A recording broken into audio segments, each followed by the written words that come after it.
going on, guys? It's your boy Dylan the Villain, and we're coming back at you with some more Total Extreme Wrestling 2020. It is week 4. It's Monday. We are just days away from SummerSlam, and we're going to go ahead and start Monday Night Raw in an abysmal pre-show matchup. The Godwins defeat the Headbangers in 13:22 when Henry Godwin submits Thrasher. Thrasher just coming back from an injury. And it looks like they pick up a loss here tonight against the Godwins. The match got a 48. Henry Godwin with a 48. Phineas with a 48. Thrasher with a 38. And Mosh with a 36. Henry Godwin and Phineas Godwin with the tag team specialists, along with the Headbangers. Announcing color and commentary gave the match a boost like always. And we go to our main event of the pre-show, which did a 56, not bad. We already knew about Jushin Thunder Liger and Lance Storm having great chemistry together, and it showed in their performance. And once again, they tore down the house with a 56, not bad at all. Jushin Thunder Liger with a 56 and Lance Storm with a 50. Lance Storm defeats Jushin Thunder Liger by submission with a single leg crab. We go ahead and open up Monday Night Raw. And it is a hype package promo. We have Jerry the King Lawler and Jim Ross sitting at the announcer's desk, and they basically hype up everything that is going to happen tonight on the show. We are going to have some two big level main event pay-per-view level matches with SummerSlam only less than 6 days away. We're still having some pay-per-view quality matches. As tonight's main event, we'll see Stone Cold Steve Austin take on The Rock, with the winner taking on Chris Jericho for the recently vacated Intercontinental Championship at SummerSlam. Vince McMahon talking to Triple H and basically asking Triple H to vacate his title if he wants a shot at Bret Hart's World Heavyweight title, and Triple H happily agreed. So we are going to try to crown a new Intercontinental Champion at the pay-per-view. Vince McMahon felt the title should be defended at the pay-per-view, and with Triple H being in the main event, he said it was only right for Triple H to vacate the title. I can't speak for Vince McMahon, but I feel like it was just a coy to get the title on Jericho. Vince has personal animosity, personal beef with both Stone Cold Steve Austin and The Rock. The Rock is dating Stephanie McMahon. Vince is not too pleased about that. And Stone Cold Steve Austin, well, it's Stone Cold Steve Austin, and he's not going to do what Vince tells him to do. And so him and Vince McMahon have personal animosity that has been building up for months now. The winner will receive that Intercontinental Championship matchup against Chris Jericho at SummerSlam for the vacant Intercontinental Championship, but the loser is, Vince McMahon said that he is going to fire the loser so he can get a thorn, one of these two thorns, out of his side, whether it be The Rock, whether it be Stone Cold Steve Austin. He says he doesn't care. He doesn't care who it is, as long as one of them's gone. In our other main event of tonight, we'll see Kurt Angle take on Davey Boy Smith. We have recently seen that Owen Hart has turned his back on Kurt Angle. It was a coy all along. That Owen Hart was helping his brother Bret keep his World Heavyweight Championship. It was just a big swerve. And tonight, Kurt Angle will be taking on Davey Boy Smith of the Hart Foundation. And also tonight, we will have a sit-down interview with Bret Hart talking about his opponent and the King of the Ring and the #1 contender for the World Wrestling Federation World Heavyweight Championship, Triple H. Let's get on to the action. We are going to start the show with a tag team matchup as the Hollies take on the WWF World Tag Team Champions Sid and Vader as they defend their tag team championships. And a bout that had good wrestling and a decent reaction from the crowd. Sid and Vader defeat the Hollies in 12:52 when Psycho Sid pinned Crash with a powerbomb. Sid and Vader make defense number 3 of the WWF World Tag Team titles, and Crash was the weak link, struggling to keep up with everybody else. Crash, He's still got a 50. But Bob Holly with a 62, Vader with the 88, and Psycho Sid with the 92. Psycho Sid's still freaking over. It's crazy. It's crazy how over some of these guys are. Bob Holly, we've been pushing Bob Holly, and Crash said he was ready to come up from developmental.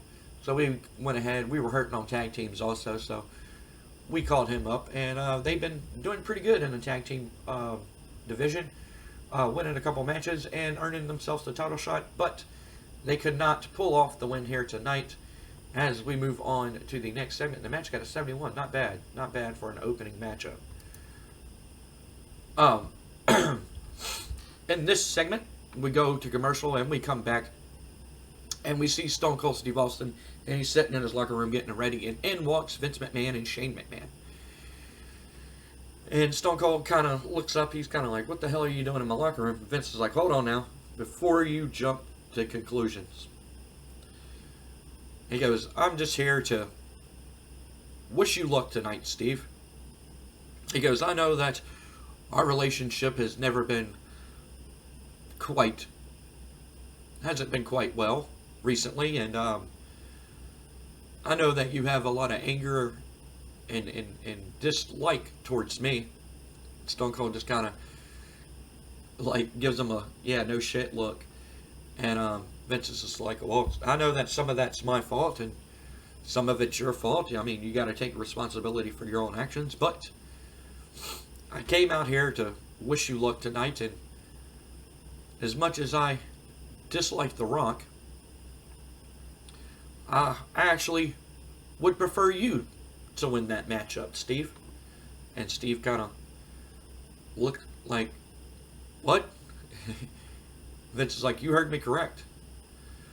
You know, me and Shane's been sitting here, we've been talking, and you know, you are a great asset to the World Wrestling Federation, and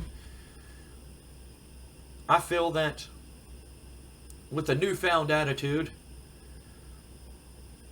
that you can probably be one of the top people here in the World Wrestling Federation. I mean, you already are. You're one of our best merchandise sellers. The fans love you. I don't see why. But you're one of the top stars here, and I would hate to lose you to somebody like The Rock of all people.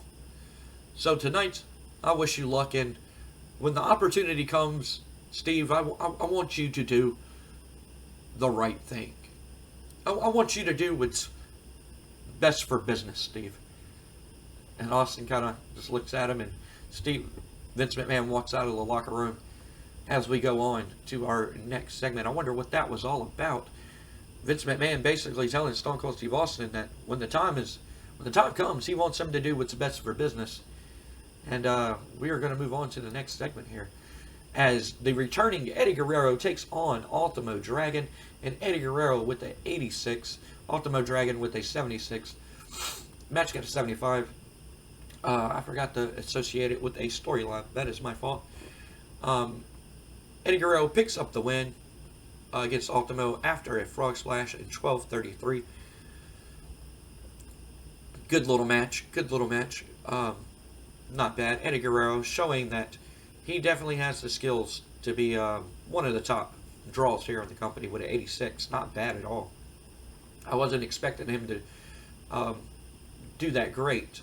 But that's the same numbers that Rob Van Dam and Rey Mysterio Jr. are pulling, so I wouldn't expect anything less from Eddie Guerrero.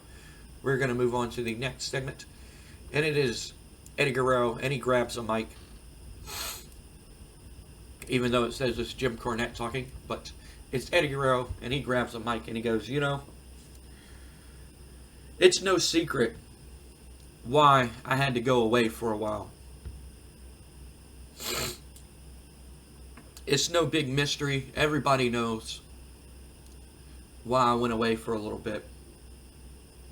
And yeah, you know, I have my demons. I have my vices. But I went away so I can take care of those demons. So I can take care of those vices. You see, I got called into the office, and I sat down with one Vince McMahon, and he told me, Eddie, we love you here. We love everything that you bring to the table, and we would hate to lose you to those vices. And then I had to go home and sit there and explain to my wife and kids why Daddy is sitting at home, why Daddy ain't out on the road making money, why my daughter can't afford the nice things, because I'm sitting at home suspended without pay. And I made it up my mind right then that I'm never going to let anything control me or tell me what I can and can't do. This is a new passion from Eddie Guerrero. This is a newfound heat. A Latino heat that burns inside of me. And Rob Van Dam, you may got your little manager, Jim Cornette. He may think that you're the greatest thing in the world, but you haven't met Eddie Guerrero. You haven't met a motivated Eddie Guerrero. You haven't met a determined Eddie Guerrero. And come SummerSlam, Rob, I'm going to take that light heavyweight championship and I'm going to put it back. I'm going to put it around somebody who deserves it. Me. So Rob, sit there and polish up that title nice and pretty, because SummerSlam is coming home with the Latino heat, Eddie Guerrero. The segment got an 88. Eddie Guerrero fired up for his match at SummerSlam. Jim Cornette invented a new catchphrase. That's awesome. He gets more mic skills. Eddie Guerrero did good, and Jim Cornette did good. Not bad at all from both these men. Very proud of them. 88, a very good segment. We move on to the next segment, and it is our co-main event of tonight, an exceptional match. Davey Boy Smith picks up the win against Kurt Angle after a distraction by Owen Hart. Owen Hart's music hits. Kurt Angle looks. Typical thing. Davey Boy catches them. 1, 2, 3. Kurt Angle is very distraught in the ring. He is upset. The match got a 92. I'm only assuming that our main event is going to fucking be a banger. It better be a banger. I'm hoping that it's a banger.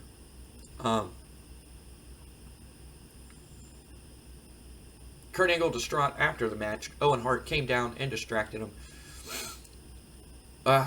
Kurt Angle is just heartbroken. His so-called best friend, Owen Hart, turned his back and stabbed him in the back for his family. We all know this old saying that blood is thicker than water, but Kurt still can't believe it. He is broken heart. He has a broken heart. We move on to the next segment, and it is the sit-down interview with Bret the Hitman Hart as he talks about Triple H. He says that Triple H is quite the athlete. He says that Triple H is definitely an upcomer.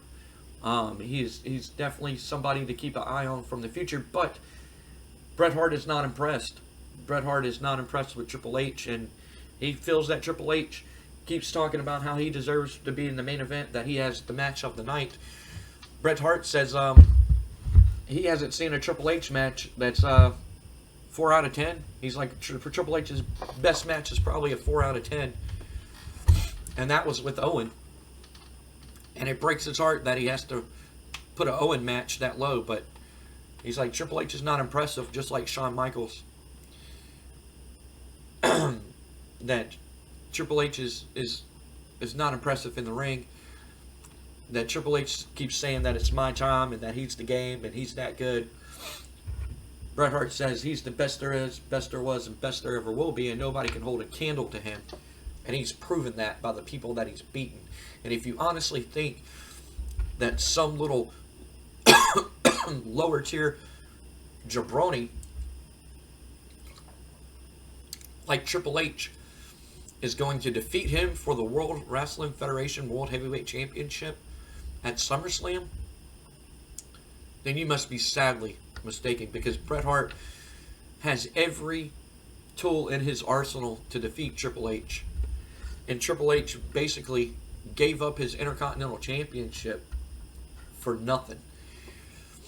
Because you're going to walk away empty-handed come SummerSlam.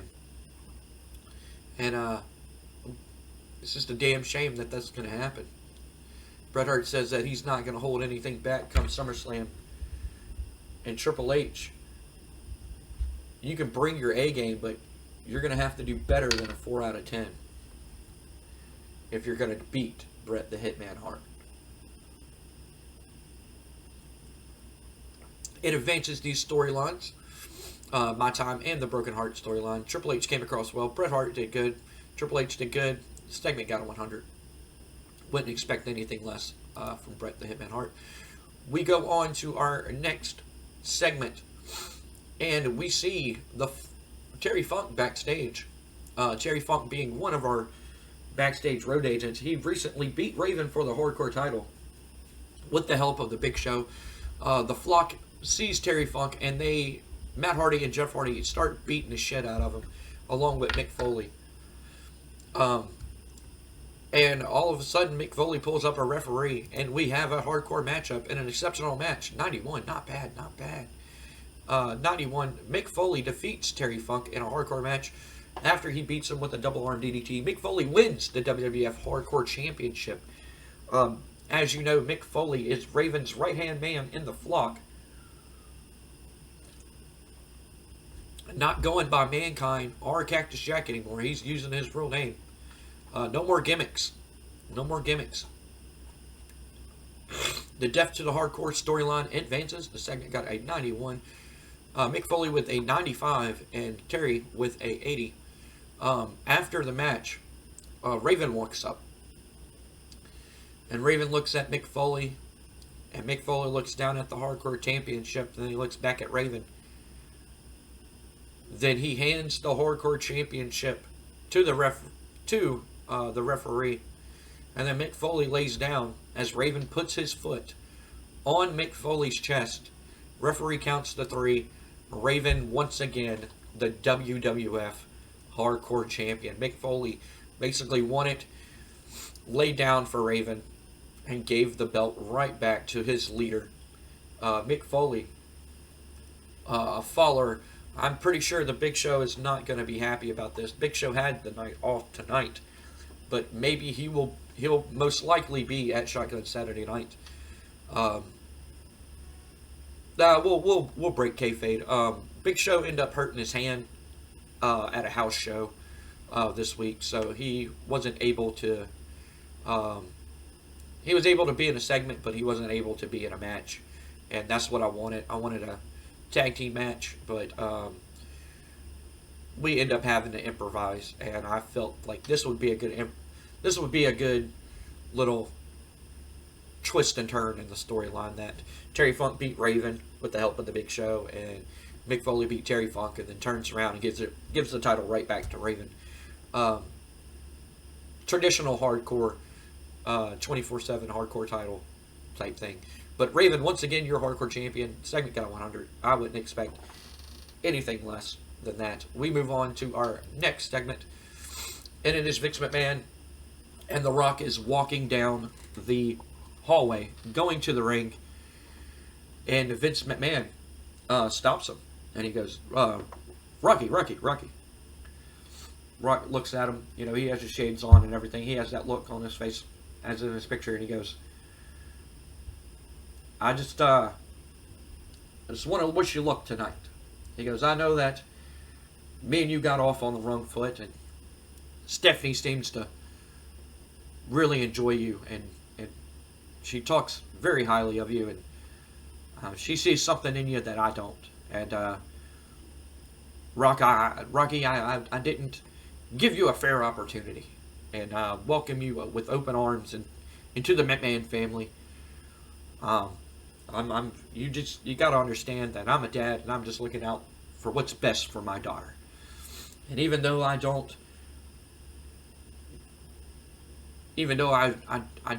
really don't want her dating you, you make her happy, and you treat her nice, and As a father, that's all that a father would want out of a boy dating his daughter. And Rock's kind of just like, yeah, well, thank you, Vince. I'm glad that you're finally seeing that I do care about your daughter. Vince goes, so that brings up this question. Tonight, when the opportunity arises, I want you to do the right thing, son. And I want you to do what's best for business. The Rock looks at him and he goes, oh, yeah, okay. You know, I don't understand what you're saying, but yeah, okay. The Rock, we go to commercial and we come back and The Rock's music hits. He comes out to the ring. Steve Austin's music hits. He comes out to the ring. And we're going to go ahead and do the match. But I'm going to have to explain what happens in the matchup. During the match, after Stone Cold comes to the ring, they have a stare down. And then Vince McMahon music hits. And he comes out to the ring. And both Steve Austin and The Rock are looking confused. He comes down to the ring. And kind of like with the Survivor Series 1997 thing, to where Vince kind of just sat there and watched the match. You know, he kind of just sits there and watches the match. He doesn't get on commentary or anything like that. He just sits there and watches the match. He has Shane with him out there, and The Rock and Austin end up wrestling. They end up going back and forth, back and forth, back and forth. The referee then takes a ref bump, and Vince McMahon then gets up and grabs the chair and throws it into the ring. At this time, The Rock is down. The Rock is laid out, and Vince then hands a chair to Steve Austin. Steve Austin grabs the chair and he looks at it, and he looks at The Rock. Right, and The Rock's kind of getting up, and he's looking, and Vince is like, hit him, hit that son of a bitch, hit that son of a bitch. And Austin then looks at the chair, and he throws down the chair, and he flips Vince McMahon off, and then him and he goes to pick up The Rock, and The Rock reverses it, and they end up still competing. And then Vince McMahon, you know, he's running his hands through his hair. He's aggravated that Austin didn't take the opportunity to hit The Rock with the chair.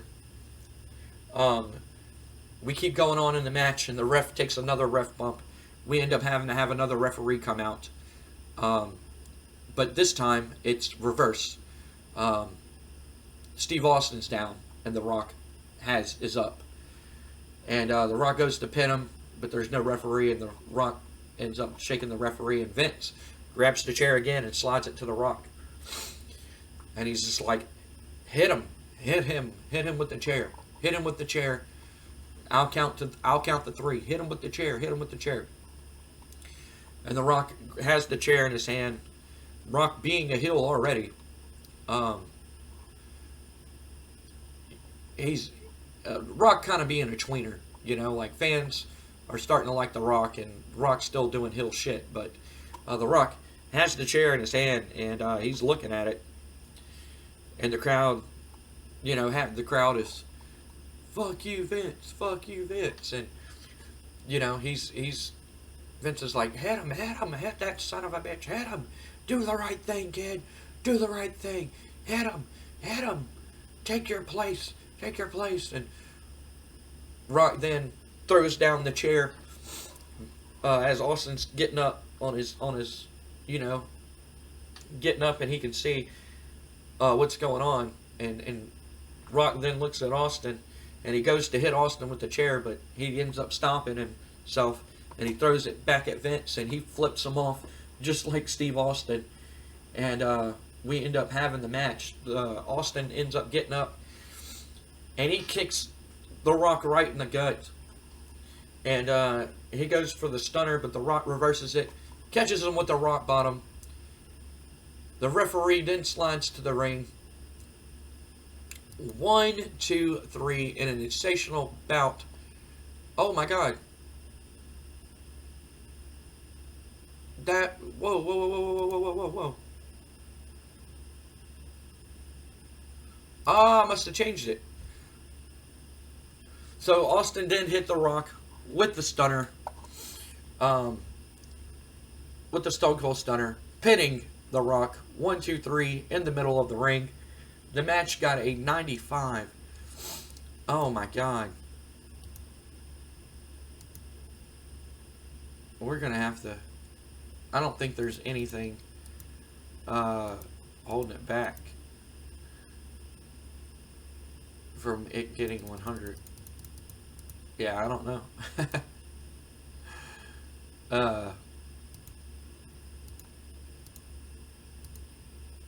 Yeah. Well, damn. I thought it was going to do way better than a 95, but in a sensational bout that had fantastic wrestling, I must have changed my mind. I must have changed my mind on who I wanted to win. But Steve Austin ends up picking up the win. We're going to say The Rock goes to hit Steve Austin with the chair. He refuses, just like Steve Austin did. He throws it back at Vince. But as he turns around, Austin hits him with the stunner. 1, 2, 3, winning the matchup. After the matchup, Vince is fucking livid. He's mad that Austin won the match. Austin's celebrating. He's drinking beer. And Vince is like, come on out here, come on. All of a sudden, Kane's music hits. And Kane ends up, Vince McMahon's favorite monster, favorite demon, Kane, comes out to the ring. And him and Austin end up going back and forth, back and forth, back and forth. They keep fighting. And Kane ends up catching Steve Austin with a choke slam. He then picks up Steve Austin. Steve Austin's busted open. Kane's hitting him with the chair, busted him open. Steve Austin's a bloody pig. Rock tries to save Austin. Rock gets it too. Kane's just dominating both of these guys. All of a sudden, we hear the lights start flashing. And Kane ends up, he was going to go Tombstone Steve Austin, and the lights started doing it. And he dropped Steve Austin. Austin's a bloody mess. Rock's a bloody mess. Kane's just standing there. And all of a sudden, we see the Jumbotron, and it's showing some very disturbing images of rotting corpses and worms coming out of people's bodies, and children playing on the playground and everything. And we hear like some very satanic style church music, you know, very reminiscent of Ministry of Darkness Undertaker. And it's very like that. And we hear the famous gong, and all of a sudden, it's not the Undertaker's music. It's another music. It sounds like "Sad But True" by Metallica, with no singing. Obviously, we can't use that. But it sounds like a very close copy of "Sad But True" by Metallica, and we have no clue who this is.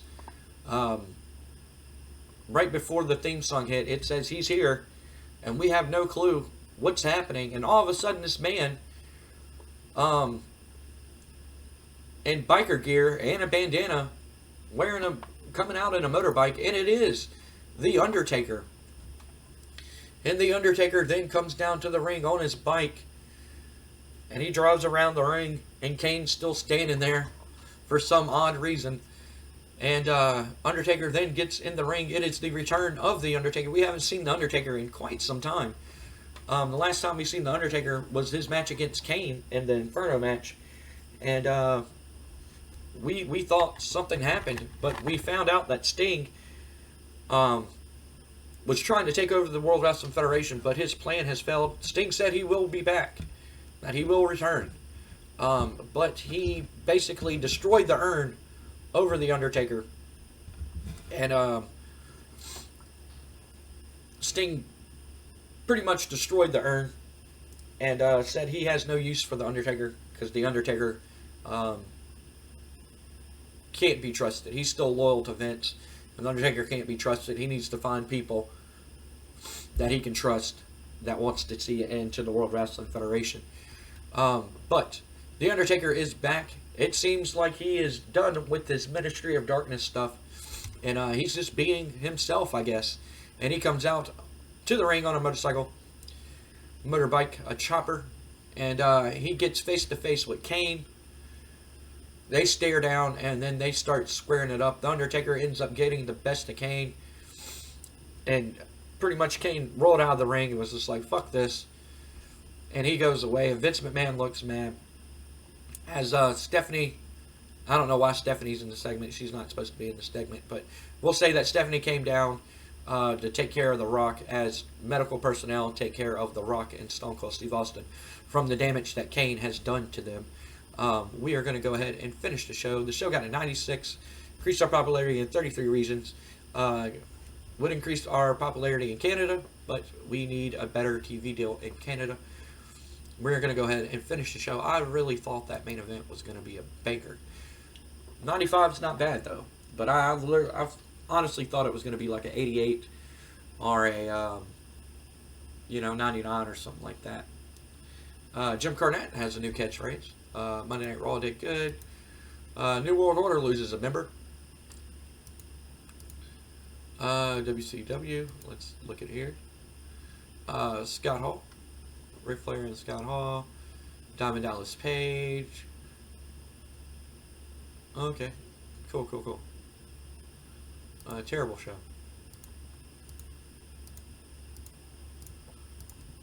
But anyway, guys, thank y'all for watching this video. Thank y'all for liking the video. For those of y'all who do like the video, if you're new to the channel and like what you see, the subscribe icon will be over the Monday Night Raw logo. We're going to change that. We are going to go and change that after this episode. If you're new to the channel and like what you see, the subscribe icon will be over the Monday Night Raw logo. If you like this episode and want to go back and catch up with everything before Shotgun Saturday Night and before SummerSlam and to catch up with the stories, the playlist will be right here, guys. And if you like this and want to check out another TEW save, I have a ECW save from 2001. Basically, ECW is the developmental company for the World Wrestling Federation. And it's a pretty fun save. I'm having a blast booking it and playing it. And all that good stuff. And pushing guys that I want to push and everything like that. That will be right here. I highly recommend checking that out if you like this and want something a little bit different. Go ahead and check that out, guys. My name is Dylan the Villain. Thank y'all for watching the video. And like we always say here at Pro Am Gaming, if you can't play with each other, do what I do and do what I'm doing right now and play with yourself. Later, guys. We'll see y'all on Shotgun Saturday Night.